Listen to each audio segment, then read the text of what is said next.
Olá pessoal, estamos aqui novamente para dar continuidade à análise aí dos direitos fundamentais. Só relembrando, nós estamos analisando os direitos individuais, que é uma das categorias dos direitos fundamentais, e mais especificamente, direito à segurança. Vamos trabalhar mais algumas regras agora sobre direito à segurança, que também podem cair na sua prova. Beleza? Então vamos começar aqui com uma primeira regra de suma importância: sigilo das comunicações.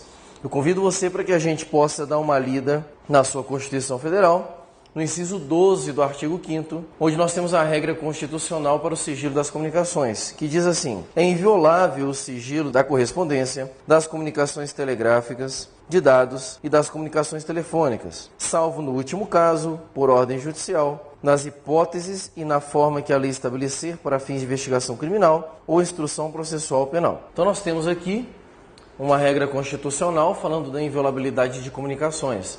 Se você perceber, existem 4 comunicações que são faladas aqui neste inciso. Nós temos as comunicações por meio de correspondência, comunicação telegráfica, comunicação de dados e comunicação telefônica. Segundo o texto constitucional, dessas 4, apenas uma pode ter o seu sigilo violado. Você percebeu esse detalhe? Quando ele fala aqui assim no finalzinho, salvo no último caso, ele está se referindo às comunicações telefônicas, que está na última hipótese das comunicações. Então, muito cuidado com esse tema aqui em prova. Essa questãozinha é uma questão que já caiu várias vezes em prova, onde basta o examinador trocar a comunicação telefônica de lugar, colocar a comunicação telefônica no primeiro e depois no último item colocar outro tipo de comunicação, e isso pode derrubar você na prova, com a palavra referencial, salvo no último caso. Então, peço que você guarde muita atenção esse detalhe. Outro detalhe é que, pelo texto constitucional, apenas a comunicação telefônica pode ter seu sigilo violado. E não é qualquer pessoa que pode decretar o sigilo a quebra do sigilo das comunicações telefônicas. Apenas o juiz. Então, isso aqui, nós temos um ato que se reserva à jurisdição. Muito cuidado com isso em prova, porque já caiu várias vezes em prova, como se quem pudesse quebrar o sigilo das comunicações telefônicas pudesse ser o juiz ou, por exemplo, o Ministério Público, ou o juiz ou uma determinação de caráter administrativo. Cuidado com isso. Só ordem judicial pode decretar a quebra do sigilo das comunicações telefônicas. Com um detalhe: essa quebra de sigilo ela tem que ocorrer em razão de uma investigação criminal ou para instruir processo penal. É uma questão em prova em que trabalhava assim: é possível que o juiz decrete a quebra do sigilo das comunicações telefônicas para instruir um processo administrativo. Olha o detalhezinho que pode derrubar você em prova. Não pode. Só para instruir ou investigação criminal ou instrução processual penal. Tranquilo? Essa é uma primeira visão panorâmica do texto constitucional.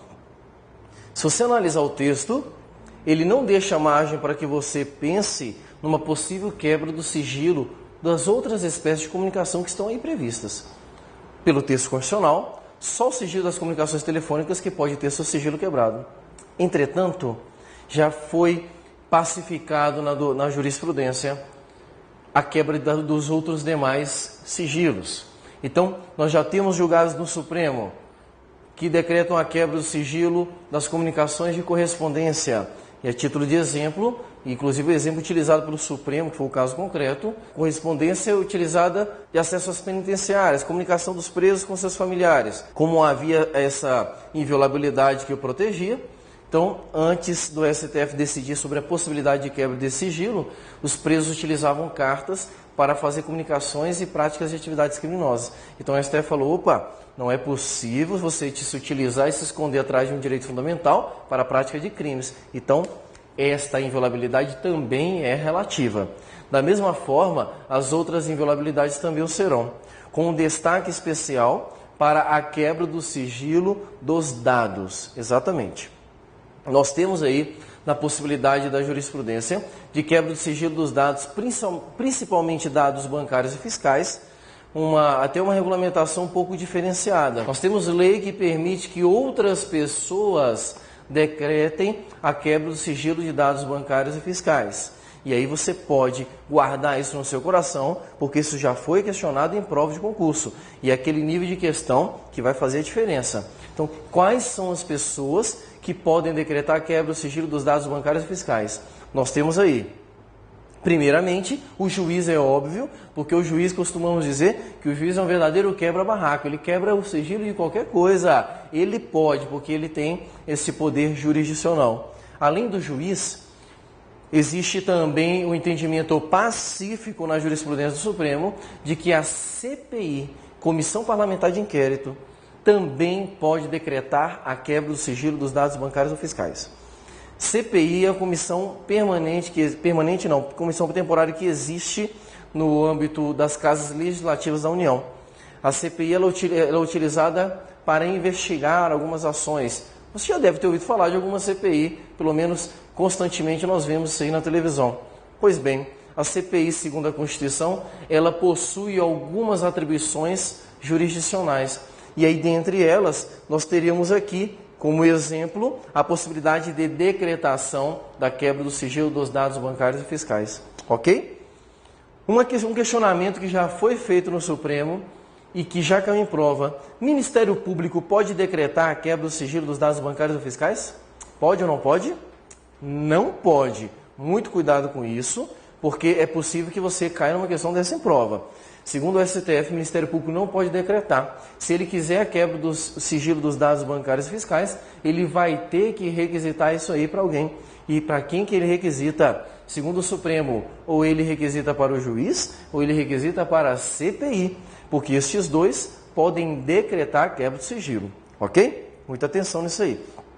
E por último, dentre o rol dos legitimados, nós teríamos aí as autoridades fazendárias. Autoridades fazendárias são todas aquelas autoridades que têm contato direto com essa parte financeira da administração pública, do poder público. Então nós poderíamos citar aí a Receita Federal, Banco Central. Detalhe, estas entidades, elas têm legitimidade para solicitar a quebra do sigilo dos dados, mas não para decretar. E aí eu chamo a sua atenção, porque em novembro de 2010, bem no finalzinho, o Supremo concedeu uma liminar em que permitia que a Receita Federal quebrasse o sigilo e tivesse acesso direto aos dados, sem autorização judicial. E aí muitas pessoas começaram, meu Deus, agora pode. Muito cuidado, porque essa liminar caiu em dezembro, meados de dezembro de 2010, essa liminar caiu e o Supremo voltou ao seu posicionamento original de que Receita Federal, se quiser ter acesso aos dados bancários, é necessário autorização judicial. Muito cuidado com essa questão. A autoridade fazendária, se quiser ter acesso a dados bancários fiscais, tem que requerer isso durante os seus processos administrativos, tem que requerer isso à autoridade judiciária. Beleza? Então nós temos essa questão, que eu acho uma das questões assim, mais complexas que pode vir a cair na sua prova no que tange aos direitos à segurança. Tranquilo? Ficou claro isso aí? Vamos avançando então? Nós vamos agora ver mais um instituto que também produz segurança jurídica. É uma regra já de caráter penal, nós vamos ver algumas regras agora que estão vinculadas ou à atividade penal ou à própria Instituto da Prisão. Nós vamos ver várias regras a partir de agora.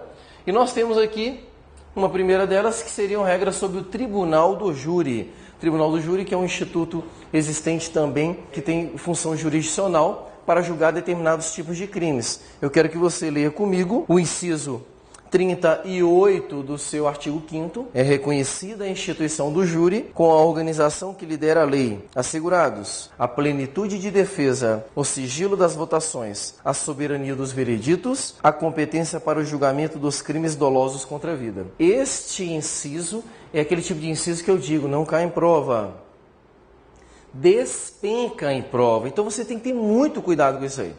Pessoal, Tribunal do Júri faz parte do Poder Judiciário e ele tem atribuições específicas. Segundo o texto constitucional, o Tribunal do Júri ele é apto para julgar crimes dolosos contra a vida. Então, crime doloso contra a vida, você vai ter como foro de julgamento o Tribunal do Júri. Essa é uma primeira informação fruto de um dos princípios que rege o Tribunal do Júri, que é exatamente essa competência para o julgamento de crimes dolosos contra a vida. Cuidado com isso em prova, porque é muito comum cair na prova o seguinte, o Tribunal do Júri julga crimes dolosos e culposos contra a vida. Cuidado, Não é crime doloso e culposo, somente crime doloso. Talvez você esteja assistindo essa aula e você esteja estudando para um concurso onde não vai cair direito penal. Ou não vai cair também processo penal e você fala, Daniel, poxa, legal, eu entendi que é para julgar crime doloso, mas o que é um crime doloso? Eu não sei, eu não tenho ideia. Muito simples, olha só. Nós temos basicamente 2 crimes para que você memorize neste primeiro momento, ok? Neste primeiro momento aqui para você compreender. Temos crimes dolosos e crimes culposos.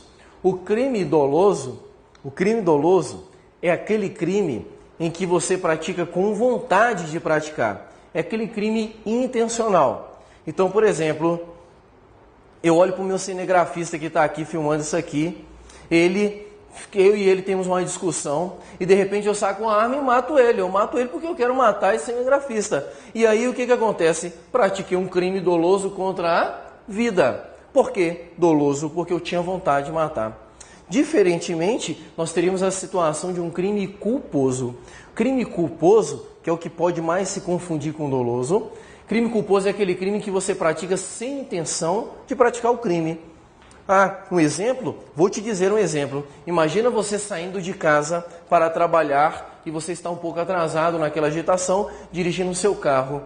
De repente, né, você quer colocar uma música, mas aí o pendrive cai no chão, que agora é pendrive, né? Não é mais CD, esse negócio de fita cassete também, isso é coisa do passado. Então, o pendrive cai no chão e você abaixa para pegar o pendrive no chão. Na hora que você abaixa, que você levanta, questão de 1 segundo, você só ouve um barulho, quando você olha, tem uma velhinha estirada no chão. O que aconteceu? Você não prestou atenção e você matou uma velhinha que estava tentando atravessar a rua. Eu te pergunto, você queria matar a velhinha? Você acordou de manhã e falou assim, ai meu Deus, que desejo de matar uma velhinha hoje? Claro que não. Por isso este é um exemplo de um crime culposo. É aquele crime cometido sem vontade. O tribunal do júri, ele não julga esse tipo de crime. Ele só julga crimes dolosos contra a vida. Ficou claro isso aqui? Tranquilo. Então este aqui seria o primeiro requisito, o primeiro princípio que rege o tribunal do júri, que é essencial para que você compreenda. Apesar de eu ter falado aqui o tempo todo, olha, crime contra a vida, doloso contra a vida, eu te faço uma pergunta que já foi alvo de questão de prova. É necessário haver morte para que a pessoa seja julgada pelo tribunal do júri? Pensa bem, eu falei que o tribunal do júri tem competência para julgar crimes dolosos contra a vida. É necessário alguém morrer para que seja julgado pelo tribunal do júri? É claro que não. É claro que não. E por que não? Porque é possível que o tribunal do júri julgue tanto crimes consumados quanto crimes tentados. Então, se você, por exemplo, tentar matar alguém e não conseguir, tribunal do júri. Tranquilo? Questãozinha bacana para ser trabalhada na sua prova. Outro princípio que rege também o tribunal do júri, que caracteriza a sua estrutura, é exatamente a chamada soberania dos vereditos. Vou fazer um desenho aqui para você entender mais ou menos como é que é a estrutura do tribunal do júri no Brasil. O tribunal do júri, ele é formado pelo juiz presidente, né? Que seria um juiz legalmente constituído. Nós temos aí o Ministério Público, né? Costumo desenhar isso aqui, que é aquela tridente de acusação, né? Porque o Ministério Público tem essa função. E nós temos o corpo de jurados. Nós temos o corpo de jurados, que no Brasil atualmente são 7 jurados. Quem julga no tribunal do júri não é o juiz. Quem julga no tribunal do júri são os jurados. A ideia da criação do tribunal do júri foi pegar os crimes mais graves da sociedade e colocar para ser julgado pelos próprios pares. Por isso que quem julga no tribunal do júri são os próprios jurados. E quem compõe este corpo de jurados? Pessoas de toda a sociedade. Pessoas que têm seus direitos políticos ativos e que possam participar desse tipo de julgamento. Então, por exemplo, você pode ter aqui no julgamento aqui um estudante, você pode ter aqui como jurado um médico, você pode ter como jurado um advogado, qualquer pessoa da sociedade, independente da sua condição. Tranquilo? Um dos princípios que regem essa estrutura aqui de julgamento é o chamado soberania dos vereditos. O que significa isso? Significa que o que os jurados decidirem é o que vai ser aplicado. Se o juiz olhar e falar assim, não concordo que vocês não sabem nada de direito, não importa, a soberania é dos vereditos, ou seja, o que eles decidirem está decidido. Se houver discordância, que o réu recorra. E aí não tem problema. Mas o que eles decidirem, o juiz apenas acata e cumpre, porque ele é apenas o presidente dessa sessão. E quem julga são os próprios jurados, ok? Outro princípio que rege também esse julgamento aqui é o chamado sigilo das votações. O sigilo das votações significa dizer que esses jurados, eles não podem compartilhar uns com os outros sobre o que eles vão votar. Então, por exemplo, não dá para o jurado olhar por lado, bater o cotovelo assim e falar assim: mas tem uma cara de safado aquele cara ali, né? Eu acho que ele é culpado. Não dá para fazer isso, porque deve-se preservar o sigilo das votações. Isso aqui é tão sério que existem julgamentos do Tribunal do Júri que duram mais de um dia. Tivemos recentemente, né, julgamento aí no Brasil, um julgamento que foi muito esperado, daquela menininha que foi jogada pela janela lá. Aquele julgamento demorou mais de 2 dias. E aí eu pergunto, e aí, como é que faz os jurados, se eles não podem se comunicar sobre o julgamento? O que faz com eles? O tribunal tem que fornecer hotel. E cada um vai ficar num quarto, incomunicável. Lógico, incomunicável uns com os outros. Na hora que vão lanchar, comer, que eles estão comendo, vai ter sempre um fiscal olhando para ver se eles não vão conversar sobre o crime. Então, existe toda uma proteção para que eles não compartilhem uns com os outros sobre o seu próprio convencimento. Aqui o convencimento tem que ser pessoal. E, como último princípio que rege também essa estrutura de julgamento, nós temos aí a chamada plenitude de defesa. Olha só. Falei para vocês que quem compõe o corpo de jurados são pessoas da sociedade normais. Pode ser uma dona de casa, pode ser um estudante, pode ser uma pessoa que não tem ideia do que seja direito. E aí, como é que se faz para convencer essas pessoas de que o réu é inocente ou é culpado? Não seria viável que se utilizasse, por exemplo, apenas uma linguagem jurídica, como é o próprio ou como é comum nos tribunais. Imaginemos onde você tivesse um corpo de jurados que ninguém não tinha ideia de direito e o promotor de justiça que está acusando chegasse e falasse: esta conduta é adequada tipicamente ao tipo penal previsto, tendo em vista que a tipicidade conglobante... Olha só, como é que este jurado vai entender o que está sendo discutido e não teria ideia? Por isso foi inserido no texto constitucional plenitude de defesa. Significa dizer que você pode utilizar tudo.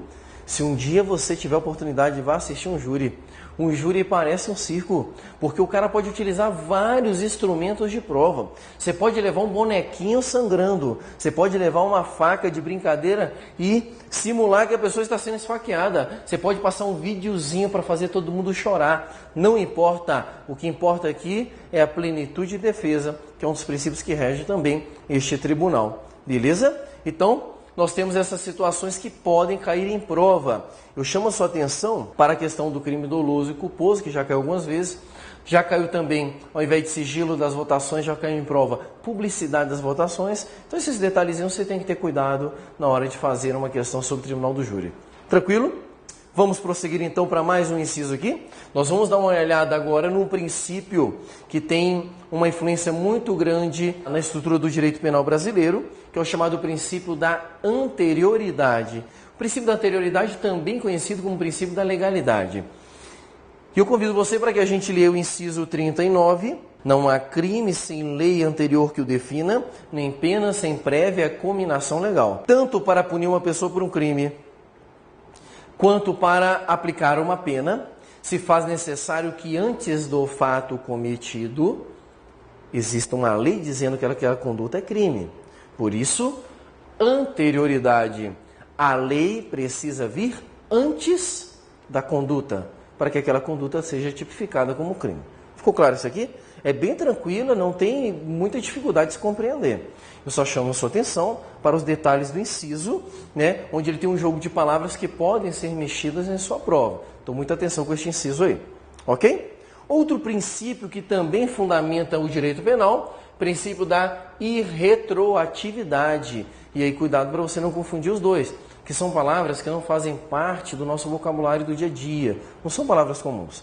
O princípio da irretroatividade, ele está retratado exatamente no inciso 40, que diz assim: a lei penal não retroagirá, salvo para beneficiar o réu. Inciso também com incidência em prova, A lei penal não retroagirá salvo para beneficiar o réu. O que significa isso? Significa que a lei ela não pode voltar para trás para prejudicar. Não pode voltar para trás para prejudicar. Mas se for para beneficiar, pode.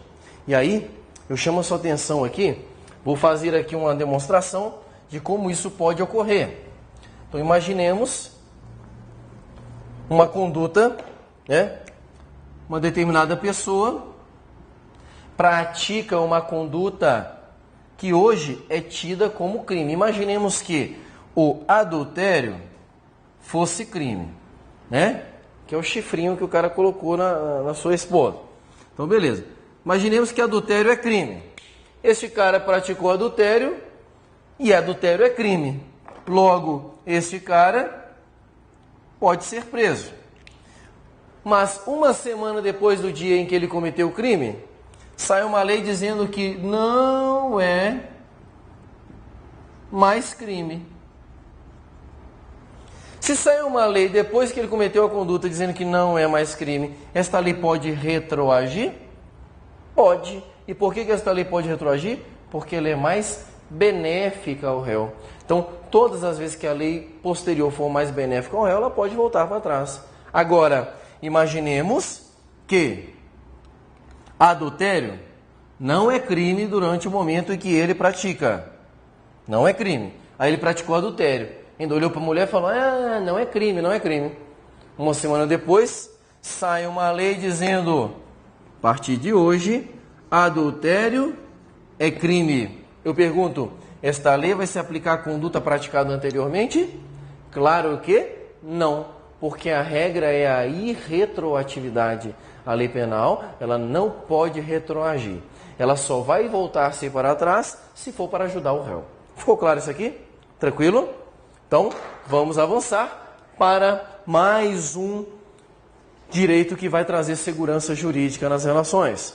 Nós temos aí, gente, 3 incisos fantásticos. É aquele inciso que você vai colocar uma estrelinha, um coraçãozinho no seu material para você lembrar de decorar isso aqui. Porque isso aqui é aquilo que eu digo, não cai em prova. Despenca em prova de concurso. Então, cuidado com eles. Nós vamos ler os 3 incisos e vamos fazer um esqueminha aqui no quadro. Prestem atenção. Inciso 42. A prática de racismo constitui crime inafiançável e imprescritível sujeito à pena de reclusão nos termos da lei. Inciso 43. A lei considerará crimes inafiançáveis e insuscetíveis de graça ou anistia a prática de tortura ou tráfico ilícito de entorpecentes e drogas afins, ou terrorismo, e os definidos como crimes hediondos, por eles respondendo os mandantes, os executores e os que, podendo evitá-los, se omitirem. Inciso 44. Constitui crime inafiançável e imprescritível a ação de grupos armados, civis e militares contra a ordem constitucional e o Estado democrático. Pois bem, por que eu li os 3 incisos de uma vez? Porque se você perceber, estes 3 incisos, eles vão apresentar alguns institutos jurídicos e que num aparece, no outro não aparece, e depois aparece de novo. Isso geralmente é questionado em prova. Quais institutos jurídicos que aparecem aqui? Nós temos nestes 3 incisos alguns crimes que são classificados ou como imprescritíveis, ou como inafiançáveis, ou como insuscetíveis de graça ou anistia. Tranquilo? Perfeito. O que é um crime imprescritível?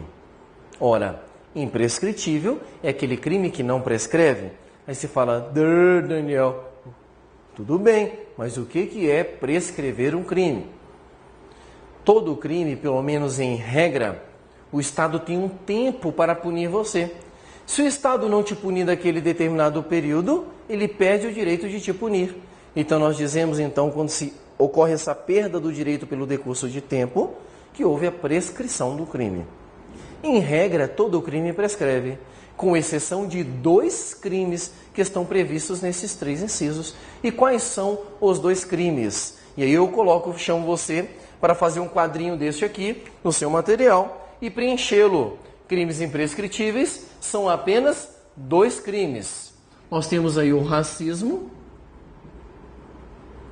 e ação de grupos armados.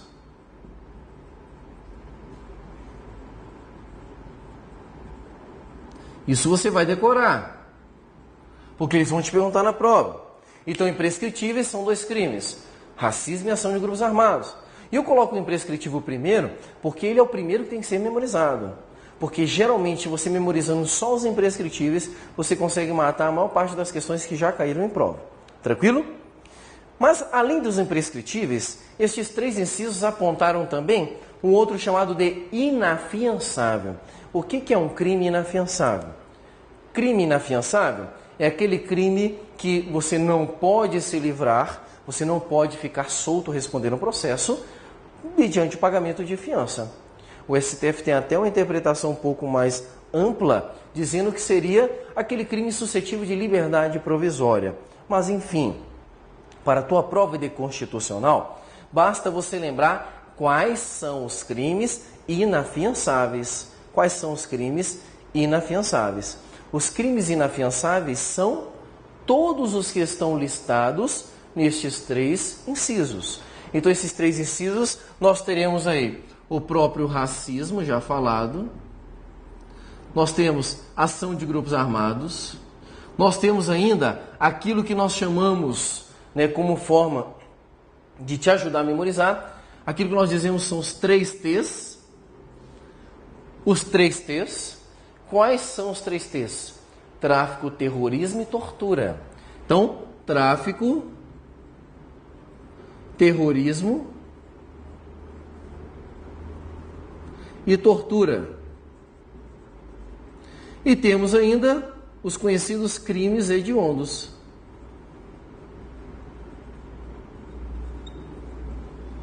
Aqui eu tenho os crimes que são considerados pelo texto constitucional como inafiançáveis. Beleza? Eu tenho que decorar então quais são os imprescritíveis e tenho que decorar quais são os inafiançáveis. Tranquilo? E por último, nós temos a lista aqui dos chamados insuscetíveis de graça e anistia. O que é um crime insuscetível de graça ou anistia? Primeiro, preciso explicar o que seria graça e anistia. Graça e anistia são espécies que no direito penal nós chamamos de excludentes de punibilidade. Significa dizer que quando uma pessoa é beneficiada com uma graça e anistia, ela não pode mais ser punida pelo Estado. Então a pessoa, ela praticou um crime, está presa ou ainda não está presa, e ela pode ser beneficiada com graça e anistia. E são verdadeiros perdões concedidos pelo Estado. O Estado perdoa você por aquilo que você cometeu como crime. Tranquilo? Graça e anistia, insuscetíveis de graça e anistia, nós temos aí alguns crimes estabelecidos por esses 3 incisos. E quais são os crimes estabelecidos por estes incisos? Novamente eu digo os 3 T's e crimes hediondos. Bem tranquilo isso aqui. 3 T's, só relembrando: tráfico, terrorismo e tortura. Tranquilo? Então nós temos aqui um quadrinho que eu sugiro que você memorize este quadrinho, porque é muito comum cair em prova, tipo assim: o racismo é inafiançável, é imprescritível, certo ou errado? Se você for tentar lembrar do que está no texto constitucional, você pode ficar naquela dúvida. Mas se você lembrar do quadrinho, você nunca vai errar essa questão. Por quê? Você vai lembrar racismo. Está no imprescritível? Tá, então é imprescritível. Está no inafiançável? Tá, então é inafiançável. Agora pode cair na tua prova assim: a tortura é imprescritível e inafiançável. Aí você vai para o seu quadrinho. Quais são os imprescritíveis? Imprescritível só tem 2. Racismo e ação de grupos armados. Opa, tortura não é imprescritível, questão errada. Entendemos como é que você vai fazer? Então minha sugestão é que você memorize este quadro ao invés de memorizar o texto que está estabelecido nos 3 incisos. E para te ajudar, eu te dou mais uma dicasinha muito interessante. Uma dica que é o seguinte: se você observar aqui, os crimes que são insuscetíveis de graça e anistia não são imprescritíveis. E os crimes que são imprescritíveis não são insuscetíveis de graça ou anistia. De forma que jamais poderá haver uma questão correta na sua prova em que diga que um crime é ao mesmo tempo imprescritível e insuscetível de graça ou anistia. Olha como é que fica fácil. Se você lembrar disso na hora, é possível que você consiga ter sucesso em algumas questões. E mais uma informação: se você olhar para a lista de inafiançáveis, ela comporta todos os crimes que estão estabelecidos nesses 3 incisos. Então, se você pegar a lista dos imprescritíveis e insuscetíveis de graça e anistia, todos eles são inafiançáveis. Perfeito? Tranquilo? É possível que alguns de vocês estejam com o estudo um pouco mais aprofundado, e aí vai aqui uma informação que pode vir a cair em prova também, né, em relação aqui ao fato de serem suscetíveis de graça ou anistia. Alguns de vocês já devem ter estudado direito penal e percebido que, junto com a graça e a anistia, que são excludentes de punibilidade, existe outro instituto que tem a mesma natureza, que é o indulto. E que a Constituição Federal não trouxe aqui. Entretanto, existe uma lei, que é a Lei 8.072, que é a lei que regula os crimes equiparados a hediondos e os crimes hediondos. E esta lei vem dizendo o seguinte, falou, olha, os crimes equiparados a hediondos, que é o tráfico, terrorismo e tortura, e os crimes hediondos, eles são insuscetíveis de graça, anistia e indulto. Olha o que nós temos. Nós temos uma Constituição de 88 que diz que esses crimes são insuscetíveis de graça e anistia apenas. E nós temos uma lei depois da Constituição que diz que eles são insuscetíveis de graça, anistia e indulto. Não tenho dúvida, né, que esta questão foi parar no Supremo Tribunal Federal. E aí, o que o Supremo decidiu? Aplica-se a Constituição ou aplica-se a lei posterior à Constituição? Se você acha que deve aplicar a lei porque a lei vem depois da Constituição, você está completamente enganado, porque jamais uma lei, ainda que posterior à Constituição, poderá modificar o texto constitucional, porque ela não tem o mesmo status hierárquico. Logo, esta não é a melhor saída. Entretanto, o STF chegou na seguinte conclusão. Falou, eu não sei o que vocês estão discutindo. Não existe dúvida, nem problema nenhum. Não tem que se discutir se vai aplicar a Constituição ou a lei de crimes hediondos. O que ocorre é o seguinte, apesar da Constituição não trazer o indulto expressamente previsto, ele é considerado como uma espécie de graça, de forma que o indulto já estava vedado implicitamente no texto constitucional. Olha a interpretação que o Supremo deu e que pode vir a cair na tua prova. Numa questãozinha que pudesse trazer assim, por exemplo, o indulto também está vedado? Sim, segundo a jurisprudência, o indulto também é vedado para estes crimes aqui. Tranquilo? Ficou claro esse quadrinho? Então, lembro mais uma vez, memorize esse quadrinho, que se cair em prova como costuma cair, você não vai passar apertado. Beleza?